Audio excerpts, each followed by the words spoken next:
Welcome to Seahawk Talk on the first day of May, Friday, May 1. I'm Ed Habershaw. I've got a load of guests lined up for you today. That includes gentlemen from our men's basketball team. Let's clear this graphic and throw up our other graphic and show you. We'll have Kevin Kelly, Chris Peasley, and Mikey Spencer from men's basketball, Zach Klein from men's ice hockey. We go to pre-recorded material for Beth McCann and Digit Murphy and Corey Hughes. Let's get ready for our first guests. I'm going to set that up and then go right here and show you what happened on January 28, 2020. Just 9 days after his 20th birthday.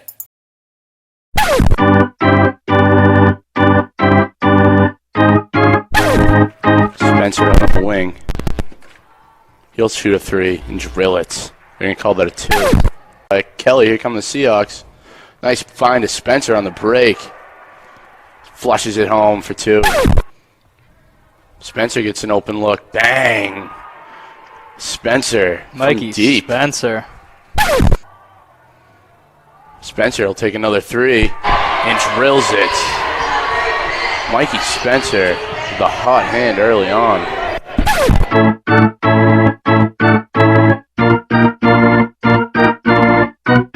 I'm sorry, up 14, now 15 points for the Seahawks. Elliott goes inside. Peasley goes up strong, can't find it. And one. Mikey Spencer.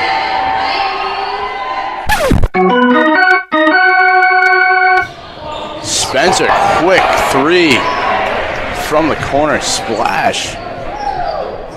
Starting off hot, Mikey Spencer. The Camels throw it away.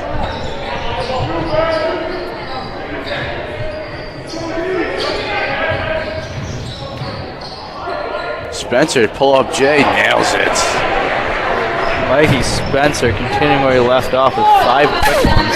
Seahawks looking around. Mikey Spencer, another three. Good! Mikey Spencer is on fire.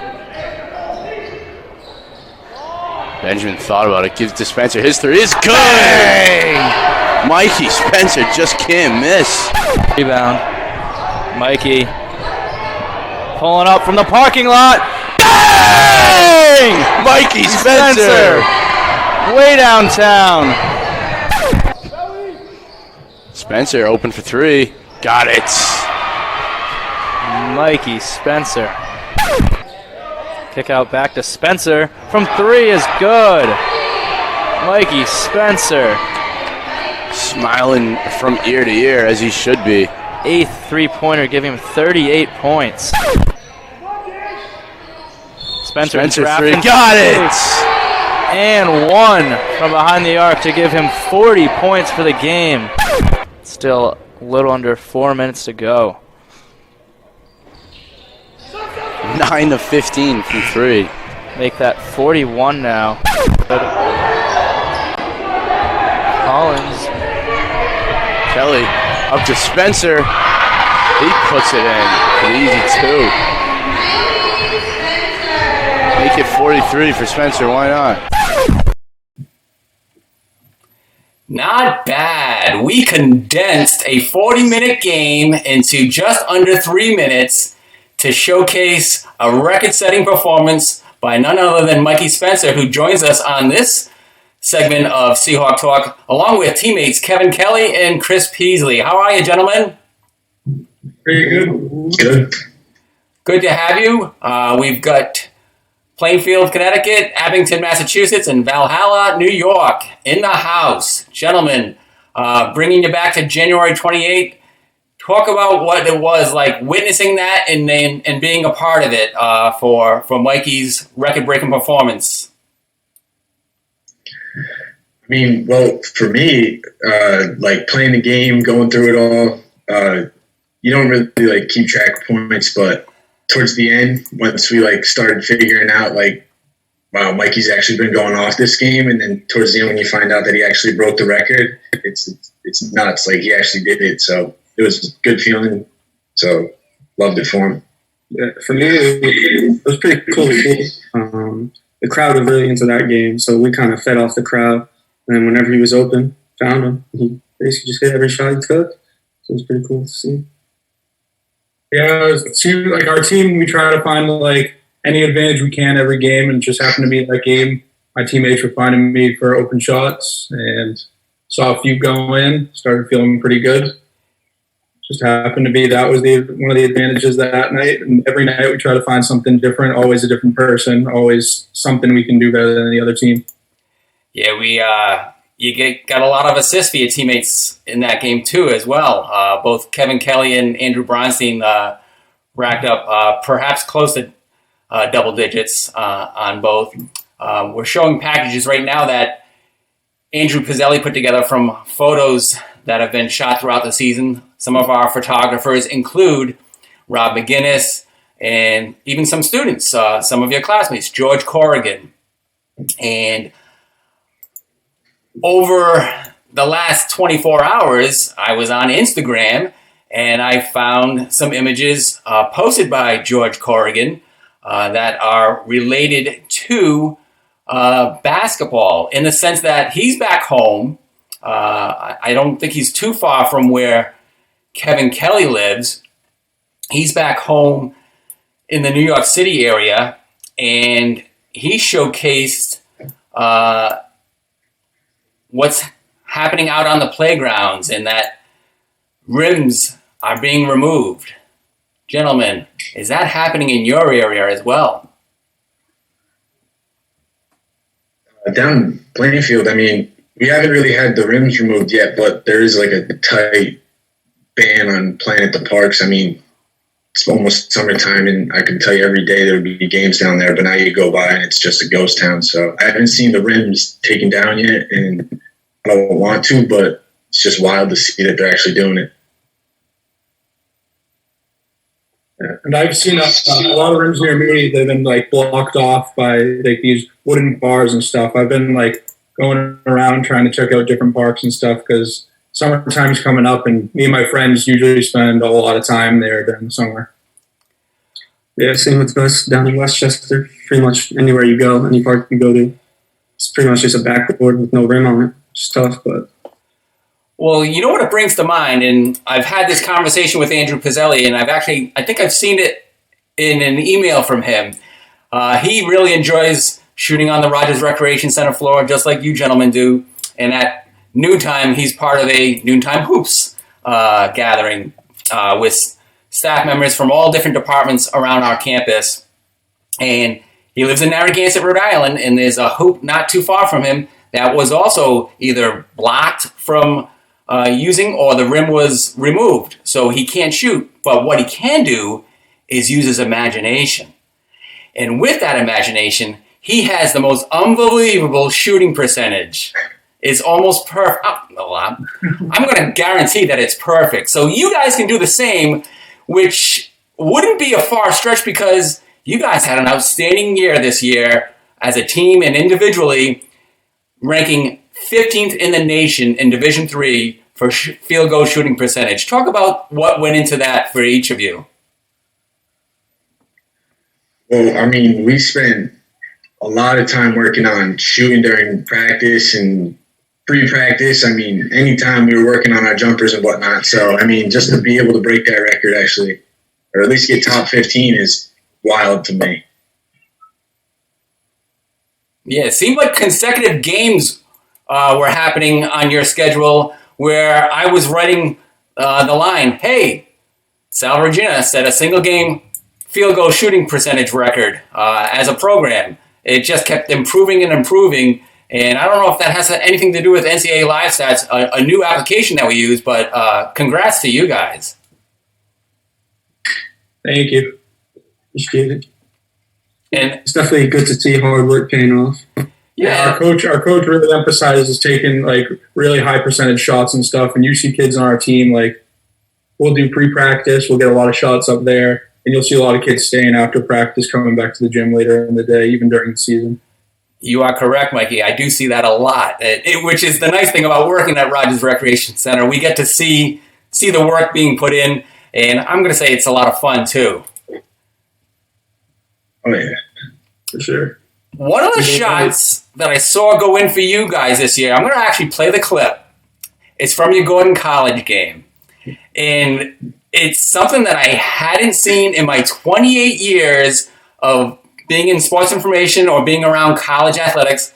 I've seen it at the youth level, but I had never seen it at the college level until your home game against the Scots. Here it is. Peasley commits a foul after the miss. The Seahawks going to set up a full court press. The Scots are taking it out of bounds, and lo and behold, 2 points for the Seahawks, courtesy of the Fighting Scots. Accidentally scores Noah Carrera and Jack Betts really enjoyed calling a lot of our games this year, including Mikey Spencer's record-breaking performance back on January 28th. But their reaction when they saw this happen out on the court, and Chris, you had a perfect position for it because you were guarding the inbounds thrower, and he threw it to a teammate who was wide open, and he scored on our basket. What was the reaction for the Seahawks? I've never seen that happen unless it was like rec ball when I was 10. But I mean, the minute it happened, he actually had me fooled. I thought we probably did something wrong, and I was like, I don't think we've ever made a mistake that big. And once I saw it and realized that, wait, that's actually our hoop, and he was sitting there holding the ball, I was like, oh, you guys got to take it out again. But like for a split second, I think he had everybody confused. Absolutely. For me, he was right behind me, came up behind me, and he kind of just caught the ball right in the middle of the court. I saw him just keep going to the hoop, and I was like, where you going, buddy? But yeah, Kevin, your defensive assignment was to guard somebody else out on the wing on that inbounds play, and this guy said, I'm going to sneak right in here and get this ball, and I saw him streaking in saying I thought he was just going to help out getting it inbounds and take it the correct way. To his credit and or defense, he recognized it immediately. As soon as he caught the ball off through the net, he caught the ball in his hands and he looked down and he goes, oh my gosh, I can't believe what I just did. Handed it to Chris, who handed it back to a Fighting Scott for the inbounds. You guys were winning comfortably in that game, so I was very happy that that basket didn't come back to have an impact on the final outcome because you ended up with a nice strong win and one of many strong wins that you had this year. I want to congratulate you guys not only on your shooting percentage, but you had some fantastic wins in 2019-2020, which included defeating the multi-time defending conference champion Nichols College on our home court, and also the eventual number one seed in the CCC tournament, Endicott College, on their court. Yeah, it was a good season for us. It was definitely a building year. So we didn't have the outcome we wanted, where we lost first round of the playoffs, but it's definitely going to be a good stepping stone for next year. And it's tough to see Andrew and Tyler go out with that way, but it's going to be good for us next year. Yeah, our coach usually emphasizes three things, like get into the playoffs, get a home game, win the championship. We got 2 of those done this year, and I think after this year, we're just going to mature a lot more, and hopefully next year we can get it done. Well, thank you, Kevin. Thank you, Mikey. Thank you, Chris. I look forward to Kevin coming back for his senior season and Chris and Mikey coming back for your junior season. Thank you. Thanks, Ed. Thank you. Take care and have a great summer. You too. That's Kevin Kelly, Mikey Spencer, and Chris Peasley. I'm Ed Habishaw. We'll take a short break and be right back with our men's ice hockey coach, Zach Klahn. Stay with us.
Hello and welcome to segment 2 on Friday, May 1 for SeahawkTalk. I'm Ed Habishaw. I just had a great conversation with Chris Peasley, Mikey Spencer, and Kevin Kelly of our men's basketball team, 2 juniors and a senior to be. And now we're going to go to a father in Jamestown, Rhode Island. And his name is Zach Klon. Hello, Zach. How are you? Hey, Ed. I'm doing well. How are you? Very good. Good to have you on the show. I appreciate you setting up segments in the previous weeks with Eric Udall, Danny Ruzioni, Sage Englund, and John McLean. It was wonderful to talk to those guys and get a feel for how they're handling the COVID-19 crisis. How are you doing? We're hanging in. I think the sooner the playground opens up, I think my household will be a little bit more, doing a little bit better. But, we're doing well. We're able to get out and go for some walks and, just around Jamestown. But having a 2-year-old and a 2-month-old, they definitely have us on our toes here. So as a dad, I want to give you a dad joke. And you may have practiced with these already. I don't know if you saw my segment with Chelsea Francis yesterday. She's our equestrian head coach, and I missed the opportunity to get the dad joke in with Kevin Gilmartin, who led off the 3 o'clock segment yesterday. But our audio quality wasn't up to par, so I didn't get that one. And it was a good one. But here's a good one. I'm always ready for a good joke. Yeah, and you can probably share it with your kids eventually. Hopefully it's not something that they'll be needing soon. But what did the daddy spider say to the baby spider? I don't know. Hopefully this isn't something that you'll be saying to your Grayson and Noah too soon. But you're spending too much time on the web. I hopefully not. But the way that our next generation's coming up, I think it's going to be pretty hard to do. But I like that one. That's good. So they're not spending too much time on the web. How about you? Are you spending a lot of time on the web? I am doing a lot on the computer right now. I know we spoke briefly about it, but the recruiting is definitely a different beast right now. There's no road time. So it's in front of the computer, either Zooming or FaceTiming with families and recruits. But a lot of screen time for myself right now. That's super. Well, you're looking good on this screen. I'm going to dissolve the 2 images that we have of you in the bench mode. One's from UMass Boston when the Seahawks won that tournament, the Codfish Bowl in 2017, just before the turnover into the new year. And then another one from our bench, where you're wearing that patented tan-colored jacket. What's the material in that one? I don't know what that one is. That's I need to bring that back. I don't think I wore it this year. That was your good luck charm, wasn't it? I might have to make sure and pull that out of the closet and get it ready for next year. Awesome. Well, Zach, how is recruiting going? Is there any updates that you can give us? Recruiting is going pretty well right now. We should be announcing in the next couple days here a couple more commitments. We're just kind of going through the final touches with them, and we're getting some interviews put together just so we can release that. So we should be at the start of next week releasing a couple more guys that have committed to us and that we're very excited about. So it's getting towards the a little bit of crunch time. May 1st is today. A lot of people want to commit by May 1st, and so we have some great news over the last couple of days of guys committing to us, and we're still tracking a few more that hopefully we're going to get some answers on here in the next week. That's excellent. You'll need some new folks to replace Nick Holt and Eric Lippa, who are just showing on screen, and I'd like to also segue to something that we chatted about earlier today, and that is I noticed on whatchamacallit, one of the news conferences, I do pay attention to the news some days, Dr. Anthony Fauci, in speaking about something in relation to developing a vaccine for COVID-19, had a sports reference. And his sports reference was, we want to get a lot of shots on goal.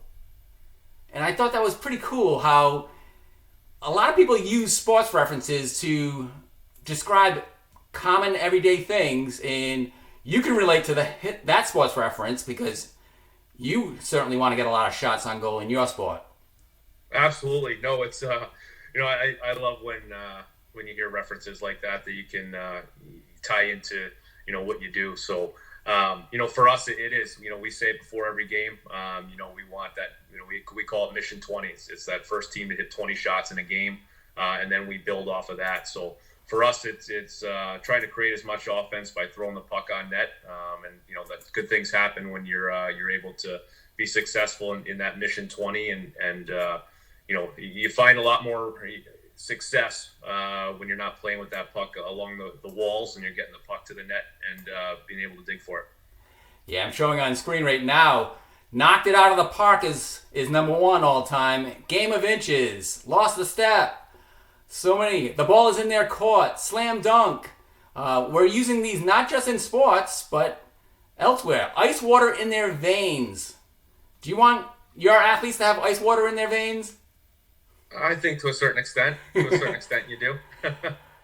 And then let's jump over to hockey. There are specific hockey phrases that are unique. When Udall was on the show in 2 weeks ago, right away when I was welcoming him in, he was talking about going to some tennis courts and working with George Senat, and they were passing around the biscuit.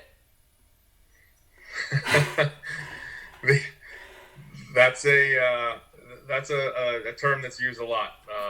Is the biscuit? I don't know exactly where it came from. Probably just a Canadian guy back in the day, and it's reminded him of his biscuits he ate for his breakfast. Yeah, some that his mom perhaps made or overcooked. Sure. They ended up being hard like ice hockey pucks. There are a lot of food references too. Pizza? Pizza. Yeah. I don't know that one. Well, I was watching and I know we won't play it on here, but Snoop Dogg does some work for the NHL, and he took care of some slang references. But we'll go to the NCAA site, and let me scroll down and see if pizza is down there. And or sauce. Sauce is definitely one. Oh, they said pizza is a bad pass, if I remember it. How about lip lettuce, Zach? You used to have some lip lettuce. I was growing the beard for the first couple of weeks here for the quarantine, but then I decided I had to get rid of it. But little lip lettuce. I like that one. That's a good one. Well, come November, we expect some lip lettuce coming back because it's usually Movember for your group. Sure. No, all the guys in Movember, they grow it. It's always fun to see what guys are doing with that, and it keeps it a little bit light. So I always like seeing that. Well, keeping it light, lighting the lamp, and having some celly. We hope to have a lot of celly going on in that celebration. So, want to thank you for joining us on Seahawk Talk, Zach. Excellent. Thank you very much for having me, Ed. I look forward to it. And to everybody out there, hope everybody's staying safe and get out and start moving a little bit here. So look forward to talking to you next time, Ed. Good call. That's Zach Klon, South Virginia University men's ice hockey coach. I'm Ed Habishaw. We'll be back with Beth McCann, Digit Murphy, and Corey Hughes after this break.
back to Seahawk Talk on Friday, May 1.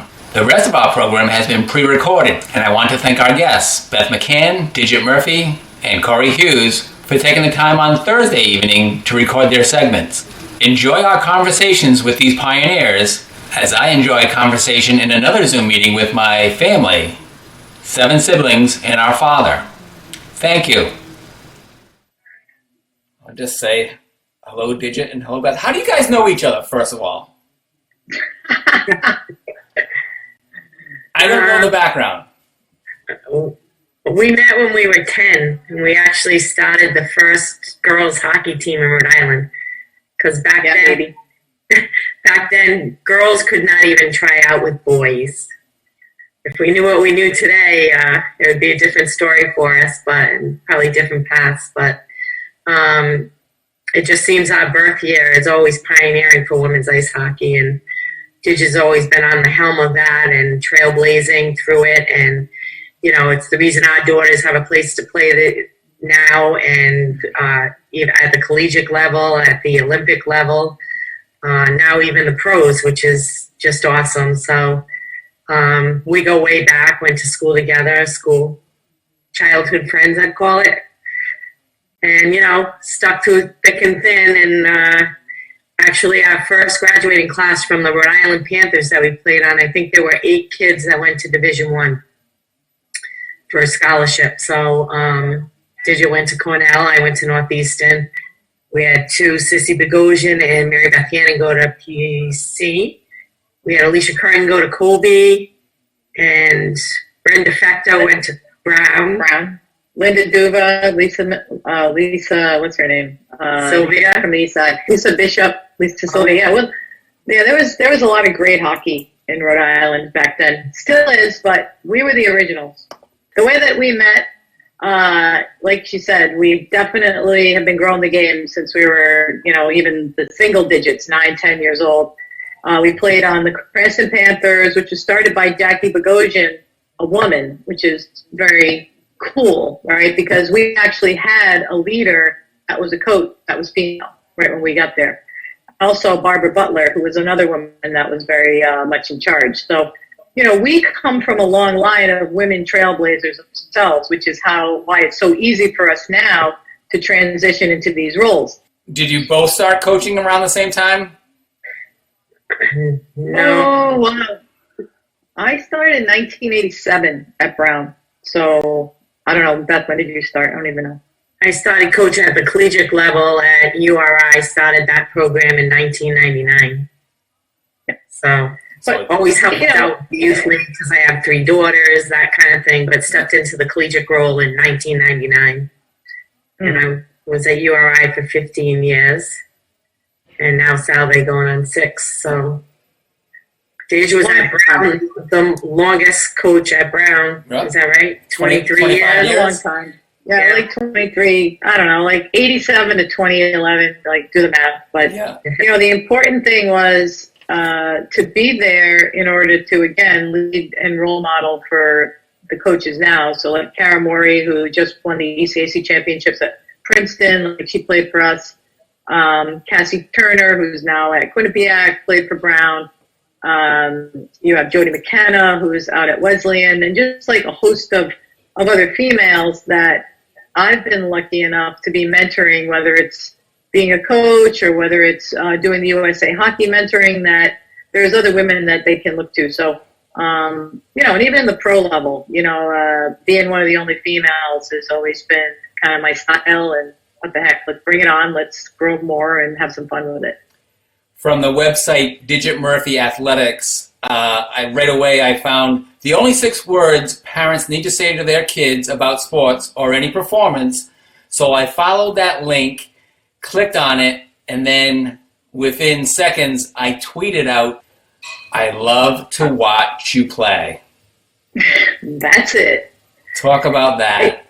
I mean, when you talk about parents and their kids, sports is supposed to be a fun thing, right? It's not supposed to be win-win-win at all costs. Sports is a leadership platform to learn life skills. And that's what you need to do with sports. And I talk about it all the time. Like even back in the day when we were at Brown, in the ECAC and the Ivy League, we would do things like after the game, you would have to have a little, I used to call it the team crumpets, right? You'd have your little party. So you would go up, and the parents would bring cookies, and they'd have hot chocolate and cider, and you would literally have to go up, get dressed up, and react and talk to people after you just got beat or you just beat them. So it was about sportsmanship. It was about, being humble if you won, and, being, contrite if you lost. And, it just was a really interesting thing when sports kind of transitioned over to this, like, win at all costs, yell at the refs, yell at the other fans, get in fights. It's like, when did that happen? And I think it happened when it became a business, when people really started to have to pay money, big money, to get on the ice or get on the field. And when that happened, you saw the whole culture of sports change. You saw people turn into people that they don't want to be. And I think that we need to have a little throwback to the way it used to be. And maybe COVID is the time that we do this. Maybe we reflect and we kind of re-examine why we play sports. Because right now, not everyone's going to the NHL. Not everyone's going to the WNHL. But you're using sports as a teaching tool. And we need to get back to that methodology. People aren't buying tickets to come watch you to support your program in college. The college automatically funds you.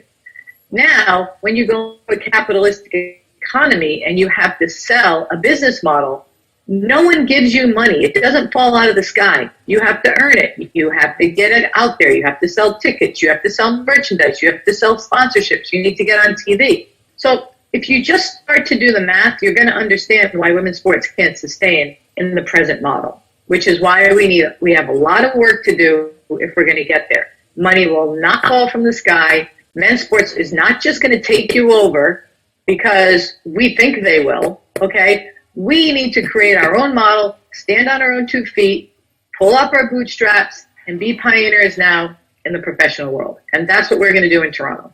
Then they think they, meaning the players, think the same thing is going to happen in the pros. But what they haven't counted on is the history behind where we're at and where the men are. The men are 100 years ahead of us in history.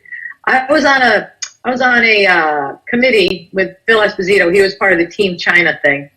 And he would have talks with me because, we all remember watching Phil Esposito with the rabbit ears. We were down and watching TV 38, with the rabbit ears, your brother's over there trying to get the picture. And those guys were not making a lot of money. No. He's like, Ditch. He goes, you think we made that money? We didn't make that money. We weren't making Sidney Crosby style money. No. We were just, making a living. They had second jobs back then. Exactly. So this is where we're at right now. And the women are pretending that we should be able to skip a step. And we shouldn't. No. We need to figure it out on our own. And we need to get women to invest in other women.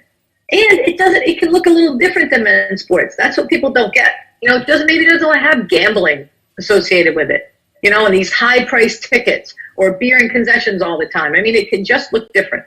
So anyways, I could talk about this all day, but at the end of the day, having the experience that myself and Beth have, being in the game for so long, finally is counting for something. So I'm pretty pumped about that. So thank you, Bethy, for being part of this team.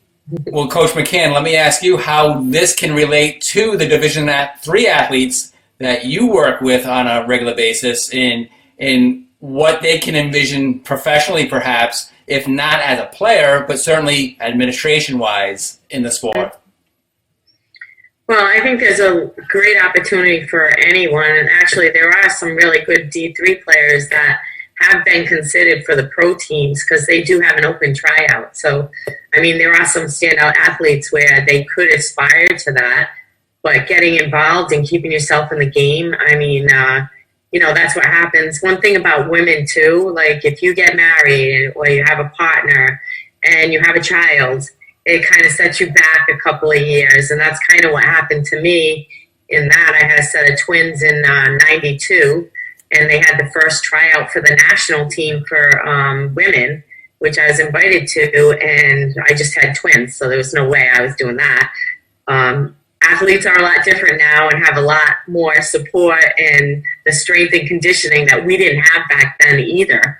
So, there's just so many opportunities for any college player to get back into the game and give back to the sport and follow the footsteps of Digit I, and hopefully it's just like a little less bumpier along the way because there's a great path for you now.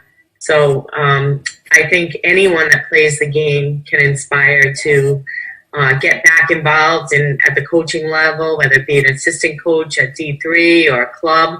I mean, our club is the most important, really, because when we get the athletes, what we try to teach in life lessons and so forth, there was a path where, each girl would play like 60 games a year, and all they cared about was games, not developing the skills. And, now that USA Hockey's on board with the AD model and going back to the skills, and that's what you need is the skills. Nobody plays in the backyard anymore and shoots 50 pucks. So My son did.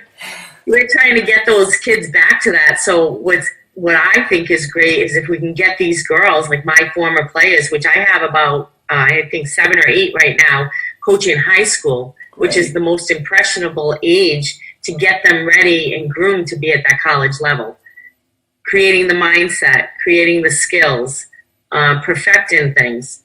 And, it's all about character for me when I'm recruiting. I'll take a less skilled player, but somebody that has a great character and that can build my team and my team culture, because we're all about the experience. We want everybody to have a great experience, Whether the scoreboard reflects that or not, that's a different story. But if you're winning in the locker room and you're winning off ice, that's the key to it. So I think personally getting my former players out there in high school and knowing they came through what I have taught as a culture, that they're going to carry that on. And then when I get that recruit, she's one step ahead that I want. And I think there's so many opportunities for women right now to do that. You always talk about if you can see it, you can be it, and there may be a player at D3 or club that's like, hey, I want to be an equipment person. And if they see a women's equipment person, they're going to do it. Other than that, you only see guys sharpening skates. Or you might want to be a coach. Or you may want to be what's that? Or a broadcaster. Yeah, absolutely. Broadcasting, journalism, podcast host. All those open up jobs for women if you own that sports space. So, yeah, I mean, it's not just about the players. And I think sometimes we get too tunnel visioned on what is right only for the players and not for the big growth of the game.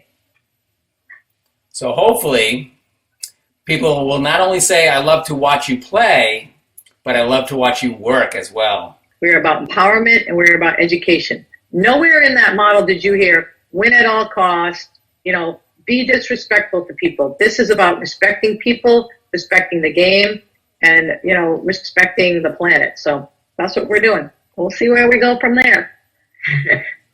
Well, thank you very much. Thank you, Digit Murphy. Thank you, Beth McCann. Appreciate you joining us on Seahawk Talk today, recorded version. Having it recorded on Thursday, April 30th allows me to join my family on Friday, May 1 at 3:30 with a Zoom conference call, one of 8 kids. Now I get to be on that call with my siblings and my dad. That's good. Well, we need to get back to that. With this whole COVID thing going on, we need to get back to family. So good for you. Thank you, Digit. Thanks for having me. Thank you. Thank you, Beth. Thanks, Dig. Thanks, Ed. That's Digit Murphy and Beth McCann. I'm Ed Habershaw. We'll be back with Corey Hughes right after this break. When I first started doing lectures, I talk a lot about my story, about how I was somebody that was not a very good player. That when I was in 8th grade, my parents got divorced when I was in 7th grade, and we moved to a new school for my 8th grade year, and that it was really, really hard for me because of the way we moved. So I don't mind sharing this. It was really devastating. My parents' divorce was really devastating to me, and it was not a clean breakup. And we moved in the middle of the night. My parents broke up, and my father kind of went off the deep end. And my mother woke us up and said, we have to leave now.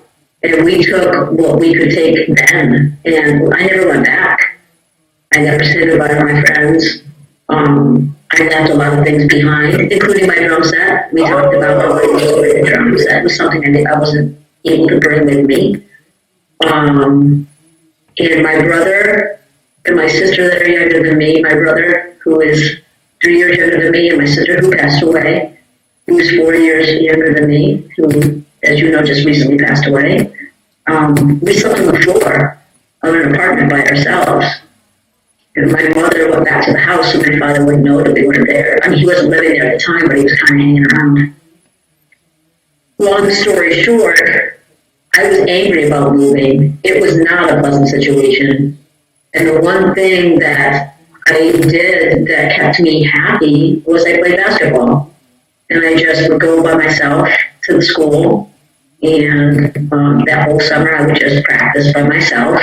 And I wasn't practicing for anything. I was just playing because I liked it. And the coach saw me. And he asked me to try out. You know, hey, I don't know if you're going to try out. I don't know if you play basketball. And I had never been on a team before. I had just played for fun. So into my 8th grade year, I tried out for the team. And when you're trying out in a school that's as small as mine, which was like a K through 12 school, I graduated with 42 people, you don't really get caught. You know, you just get put on a team. And at the end of the tryouts, I was in the varsity. So I was in 8th grade. I had never been on a team before. And I made the varsity team. And I thought I was it. I mean, I thought it was so good. But the reality was the team was really bad. And the coach was new. And he decided that he was going to, build me into a player. He saw something in me. He saw some raw talent. And in the first game, I did not start, but I played a lot of minutes in the first half. So we played quarters, and I played, there were 8-minute quarters. I probably played about 12 to 13 minutes. And then I didn't play it all in the second half because I fouled out. Fouled out in 13 minutes. I was just so out of control, so overly aggressive. And I also had 11 turnovers in about 13 minutes. And I don't know if most people can wrap their head around it. You could try to have that many turnovers, you probably couldn't do it. I mean, I was just really out of control. And I remember the next day, my coach was my social studies teacher. And I walked into the classroom, and my name was on the chalkboard in big letters, and so were my stats. And he was just taking me down. I was really embarrassed. And people were laughing. And he said, Husey, which is what he called me, he said, basketball is a game of advantages. And last night you were at disadvantage. And everybody laughed. And I didn't laugh. It was like I was furious. But it was a defining moment. It changed me. I waited till the class was over, and I went up there with a swagger and an attitude. And I said, all right, why don't you just help me then? Tell me what I need to work on. And he said to me, the season is a time for teams, and the off season is time for players. And if you want to be better, you come see me when the season's over. And at first I didn't really understand what he meant. I was kind of mad that he wasn't helping me. But now, as I got older, I understood it. The day after the season was over, I was in his office. I asked him then, and I just started like a mad woman working on my ball handling because he said, you're really gifted, and you're really athletic, and you're really quick, but you cannot handle the ball well. You see things, but you can't get the ball where you want it to be. So you really need to work on your ball handling. He gave me some really basic ball handling drills to do. And I did those, and I really got good at them quickly. And I told him, this is what I did. And he goes, wow, okay, well, here's some more. And he just kept giving me more and more. And I just kept getting good at them. And then, by the end of the summer, I was just really good at basic stuff and getting good at harder stuff. And then as my game progressed, I just got, by the time I was a senior, I was really good at ball handling. And I really started doing 2-ball handling stuff when I was in college, and just it went from there. And I went from being somebody that was a bad ball handler to being somebody that's honestly one of the best ball handlers that I know. I'm very good at ball handling, and that's because I practiced. I just practiced all the time. And so when I first started doing the lecture, I talked about that because I wanted players to understand that I didn't just wake up and was good at something. Like, I actually really had to practice it. And I went from being somebody that was an okay basketball player to being somebody that was really good at basketball and getting a scholarship. And now I get to do this for my job. Basketball is my job now. So I don't talk about the player stuff as much anymore. I talk about how to become a better ball handler. But when I was a player and I thought that players could relate to me, I talked about that a lot. I just think now people look at me and they just don't see me as a player anymore. So I talk a lot about being a coach now. But when I was a player or younger, I talked a lot about what it was like to be a player, and how frustrated I was as a player and how coaches were to me and how I used to think that coaches didn't like me. And I talked about that a lot. Because I thought it resonated. The other thing I think that resonated was that people would look at me, and I had seen lecturers that were like these big guys, and they come in, they're telling me how good they are, they're telling me how they got to be good, but I'm looking at them saying, I'll never be that. I'm not going to be 6'5". Oh. And look at how small I am. So when I started doing lectures, I thought it was very relatable, and I would talk about how small I was because I wanted people to say, look at me and say, God, if she can do it, then I can do it because I'm going to be bigger, stronger, faster than her. And they are. They're bigger, stronger, and faster than me.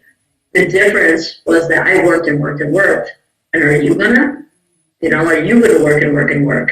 And if you do and you have all these other advantages too, you could be a lot better than me.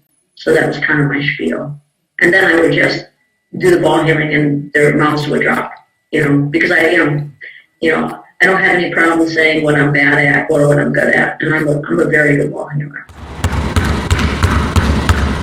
Have you ever reconnected since you went out to college and became a ball player and then eventually a coach? Did you ever have the opportunity to reconnect with that original coach who gave you a valuable lesson? I did, and it's funny. His name was Jim Ford. He was a social studies teacher for his whole adult life. He was a high school basketball coach for a lot of it. He, for me, was a father figure. He taught me a lot of lessons about discipline and respect. My upbringing, and this is just the reality of the situation. It's not a criticism at all. But my mother worked 3 jobs and had 7 kids and was a single parent. And we pretty much did what we wanted to do because she wasn't around. So I didn't have a lot of people telling me I have to get home. And I made a lot of really bad decisions and did a lot of stupid things when I was younger. And he really kept me on the straight and narrow. When I messed up, he made sure I knew about it more than my mom did, simply because he was there and she wasn't. And didn't let me get away with it. I got thrown out of practice multiple times. I got suspended for games a couple times. I certainly got talked to multiple times and told what was what. But in a weird way, I think he liked my swagger. And he kind of liked the fact that I had an edge. I think it made me the kind of player I was. But he knew he had to keep me in check. And he didn't let me get away with anything. Not a thing. And it really did influence me as a person, as a player. My players will tell you now, you touch the line. You don't go next to the line. You'll do it again and again until you touch the line, because he taught me the value of doing things right, about not cutting corners, about how important those things were. And I have reconnected with him. I haven't seen him in years, but when I was younger and I used to go home a little bit more, I used to go see him and visit with him. And I actually told him, how much of an impact he made on me. how important he was in my life, how grateful I was and thankful for him. And we don't always get that opportunity. And I think it's important that we do say those things because you don't always, you think them, we always think wonderful things. And I say this to anybody that will listen, and that is, we always think wonderful things about people, but we don't say them. It's almost like we think they know. They don't know. They don't know, you people. They don't know. Take the time, even if it's uncomfortable, to thank them or to tell them that you appreciate them or to tell them that you love them, because it's important that you do that. And I think a lot of times, it's funny, Sean Foster, the men's coach, and I have talked about this. His father was an educator his whole life and an athletic director. And I can't imagine how many people he affected from the stories that Sean has told me. He was just a wonderful, is a wonderful man, a wonderful father, but was a great teacher as well. And he said, and Sean has said to me, we have talked about this multiple times, you don't find out for years and years the impact that you have on your players or your students. His father had told him that, and he has learned that as a coach, and so have I. It's years and years later, if ever, that you ever hear, hey, you made a big impact on me. Or you might not even hear that, but you'll see the results of a change in the way that the student athlete is. They've grown up. And it's neat. It's neat to see, and it's nice to know that you've had some kind of impact on them. So, one of the things that I used to say to young players when I used to coach younger players was, you want the ball to feel like an extension of your hand. You just want to work at it so much that you don't even have to think about handling it. And that's what Allegra was like. She had handled the ball so much that it was an extension of her hand. And it didn't matter if it was a right hand or a left hand. And so I think it was pretty natural for her to do two ball stuff, regardless of whether she had done a lot of it in the past. She's I don't want to say she's a natural because she works hard, but she's a really good ball handler, still a very good ball handler. So, Coach, you started off this conversation before we clicked recording, saying that you started with your coaching at 22 years old and your ball handling instruction at 22, and you do it a lot differently now, you said. Yeah. Well, I started coaching when I was 19. It's when I first started coaching at camps as a head coach. And I don't know how I got that gig because I felt like I don't know what I was doing back then, but man, I faked it, I guess. And I started doing lectures when I was 22, after I graduated from BU. It's different now because I really approached the game as a player then. I still felt like a player, and when I talked to student athletes, I talked to them as like, I'm a player and I'm talking to you as a player. And it felt like, and they looked at me like I was 22 years old. I was still playing, even though I wasn't playing in college anymore. I was still playing in women's leagues, and I was still playing pickup with men, and I was still playing. I played for, until I was in my 30s in competitive leagues, so I felt like a player still. And then that slowly started becoming, I am a coach, so I was a player, and then I was something in between where I just kind of couldn't let go of being a player, and now I'm a coach. And so I talk like a coach. I know that those athletes aren't looking at me and saying, oh yeah, you're just like me. They're saying, you're just like my mom, or your aunt or something like that. They're not looking at me saying, I see myself in you. And I was bummed about that when I first realized it, but that's just kind of, the evolution of who we are as teachers, right? And so now I approach the way I speak to them in a different way. I don't speak to them like, hey, you and me are just alike. I speak to them like, I'm going to coach you someday, and I'm going to give you some advice, And they take it well. It's just a different approach. It's probably no big deal for them, and it was hard for me because I had to let go of that. I still feel like a player. Like even today, when we were talking earlier and we had that conference call and somebody said, oh, you're still an athlete. It might even have been you. I'm like, yeah, straight I am. I still feel like an athlete. I still approach everything I do in like active wise, like I'm competing, and I'm just competing against myself. If I go for a run, if I go for a mountain bike ride, if I, anything that I do approach it in a competitive manner. It's how I'm built. I can't help myself. And I feel like I still am an athlete. You got that swagger, Corey. I still got it. That doesn't go away. You can't get rid of it. Yeah, I think my high school coach once called me arrogant and obstinate. And I think both of those things were probably spot on. And those were the compliments. Yeah, well, for me, yeah, they were very appropriate. Obstinate, definitely. Him and I, we butt heads a lot, but I respected him. And I still do. What a guy. I used to call him Father Thor. He was very, very much a father. Great guy. He's a great guy. He was a great coach. Well, Corey, I want to thank you. This has been recorded on Thursday evening. This has allowed me to join a family Zoom meeting with my dad. Like you're one of 7, I'm one of 8 in my family. So I really appreciate you getting together early so that we could have our 3:30 Zoom meeting with my dad at his assisted living area. Well, enjoy your time with your family. It was a pleasure. Same here. Thank you. All right. Okay. Bye. That's Corey Hughes from South Virginia University women's basketball. We could have gone on for days, and we probably will. So I'm going to pause the recording now and then get back to Corey Hughes. Yeah. Pay no attention, you camera.